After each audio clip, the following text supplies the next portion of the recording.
Et vous prenez la vidéo de Mamadou Koulibaly. Mais Laurent Gbagbo est un francophile. Il a fait toutes les faveurs à la France.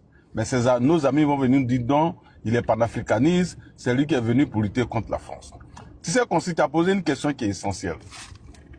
Est-ce que M. Laurent Gbagbo ne pouvait pas discuter avec les jeunes gens qui étaient en exil, les militaires, à l'effet de trouver une situation ou une solution à la crise? Non, il ne pouvait pas. Parce que c'est lui qui était à la base de cette crise. Parce que si vous vous rappelez, ce sont les mêmes qui avaient fait le coup d'État de 99, les IB et autres. Quand ils font le coup d'État, et comme tu as joué la vidéo, les revendications étaient claires. L'armée, compte tenu donc de l'idéologie ivoiritaire, les militaires du Nord n'avaient pas donc cette possibilité d'avancer comme leurs amis. Avec ça. Donc il y avait une ségrégation de l'armée, et tout ça a poussé les jeunes gens à faire le coup d'État. Le coup d'État, ils mettent Gueye à la tête donc, du pays, donc c'était l'entente parfaite. Les gens voulaient vraiment régler les problèmes dans l'armée et aussi mais dans toute la Côte d'Ivoire. Mais cette situation ne pouvait pas arranger Laurent Gbagbo. Parce que Laurent Gbagbo ne voulait pas aller aux élections avec Ouattara, Bédié et de tous ceux qui pouvaient donc le gêner dans cette élection. Donc Laurent Gbagbo arrive à rouler Gueye dans la farine et lui dit, il faut que tu gardes le pouvoir. Et moi, je deviens ton premier ministre.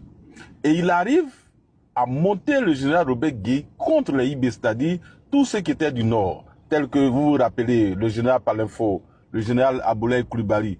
Tous ces généraux ont été poursuivis, accusés donc de vouloir déstabiliser donc, le régime de Gueye.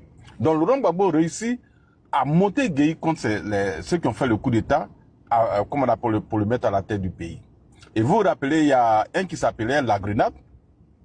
La Grenade est prise par les hommes de Boka Yapi et autres. On dit qu'il avait des armes donc dans son bureau. Or, ces armes, c'est le général Robert Gueye qui lui avait demandé d'aller récupérer des armes que des gens avaient. Et donc, il avait récupéré les armes. C'était à son bureau que tout le monde voyait. Les gens récupèrent les armes. Ils disent que non, ils voulaient faire un coup d'État. On le prend. Le lendemain, la Grenade est brûlée vif. C'est ainsi que beaucoup avaient été arrêtés. Les Ouattao, les shérifs et autres avaient été arrêtés. Ibé, lui, pour l'éloigner, comme il était très puissant et très influent au niveau donc du CNSP, alors Gueye le fait affecter, et sa vidéo est là, il explique, c'est pas quelque chose que j'invente. Donc Gueye le fait affecter comme attaché militaire au Canada. Et derrière lui, il réussit donc à fragiliser ses amis qui étaient avec le général Gueye. Donc les Ouattao qui avaient été arrêtés, ils réussissent donc à s'enfuir vers le Burkina. Donc, je veux dire, Ibé, après démissionne là-bas, il va au Burkina et les gens commencent à monter dans la rébellion. Mais ce qui ne dit pas, c'est que Blaise, qui est l'ami donc de Laurent Gbagbo, l'appelle pour lui dire que tes enfants sont ici, il faut discuter avec eux. Laurent Gbagbo refuse. Parce que son objectif était clair. Pour lui, il était assuré donc de mater leur rébellion et de profiter de cette situation donc de confusion totale pour éliminer les opposants gênants tels que Ouattara, Bédié et le général Robert Gueye.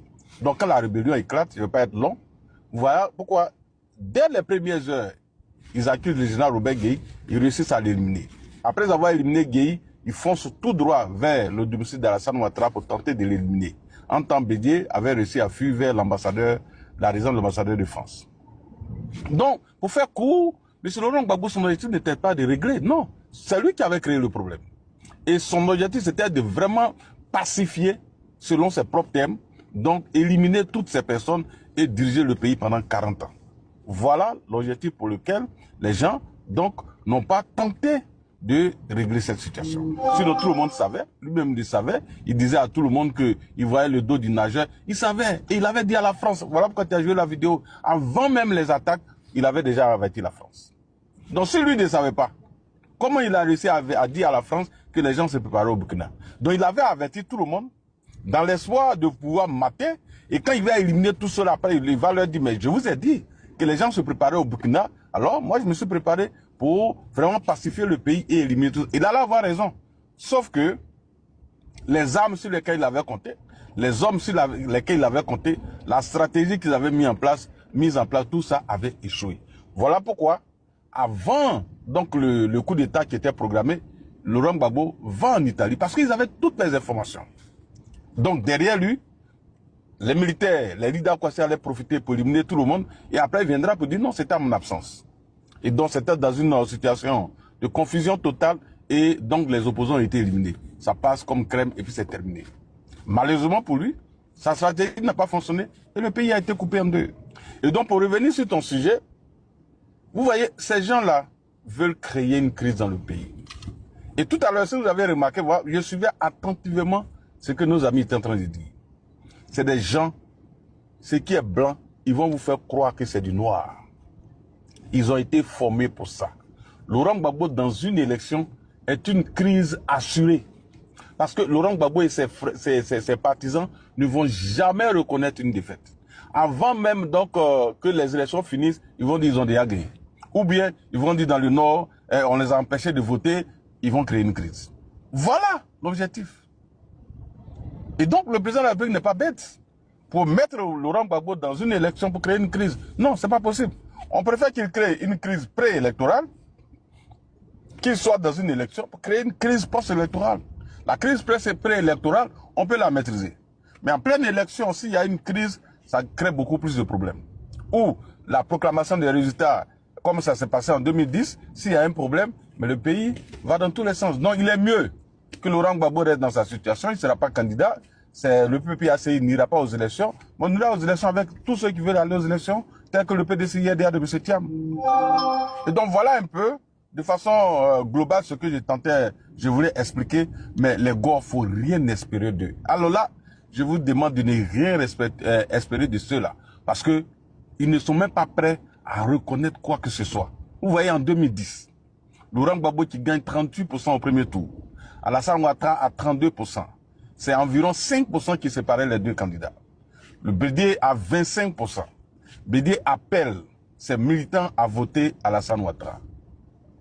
Gbagbo n'a plus aucun report de voix. Les militants du PDCI-RDA votent le président Ouattara les yeux fermés. Et prenez les résultats du deuxième tour, vous allez voir. À Daoukro, à Dembokro, à Yamsoukro. À Yamsoukro, par exemple, au premier tour, Bédié a eu environ 70%. Ouattara, un peu plus de 12%. Gbagbo, un peu plus de 15%. Au deuxième tour, Ouattara obtient 80% à Yamsoukro. Et Gbagbo conserve 15% ou 16%. Mais malgré ça, il dit la gagne.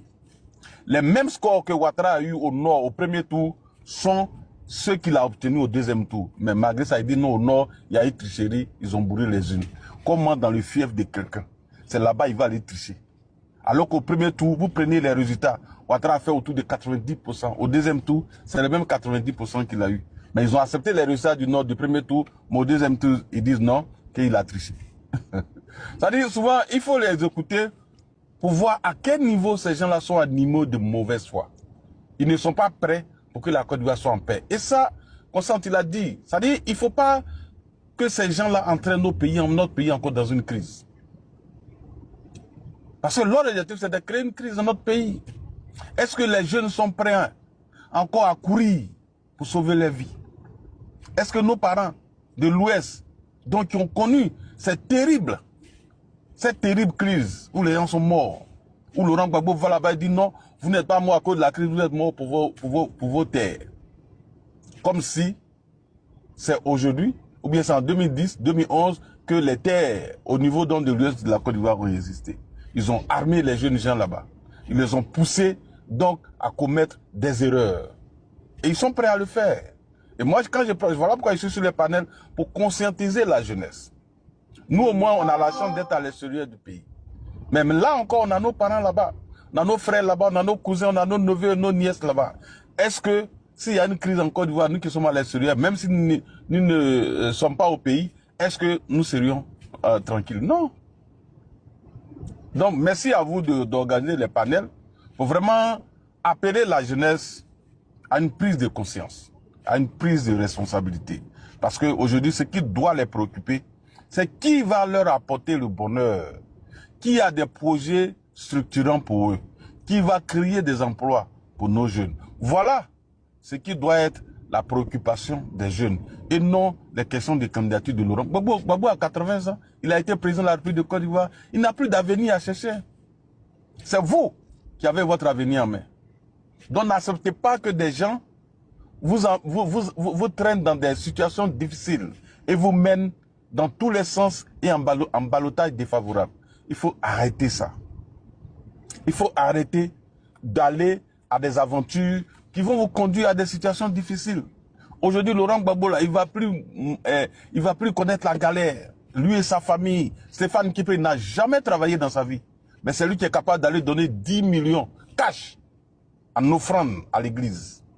Même les fonctionnaires, ceux qui ont travaillé toute leur vie, médecins, sous-préfets, ils peuvent avoir 10 millions, même dans leur compte avant d'aller à la retraite. Mais lui, il prend ça et ça va donner à l'église. Il a déjà travaillé où? Mais c'est l'argent qu'ils ont pu avoir lorsqu'ils étaient au pouvoir. Même les jeunes gens qui en 2004, novembre 2004, ont soutenu le président Laurent Gbagbo face à la France, qui ont été bombardés, d'autres blessés.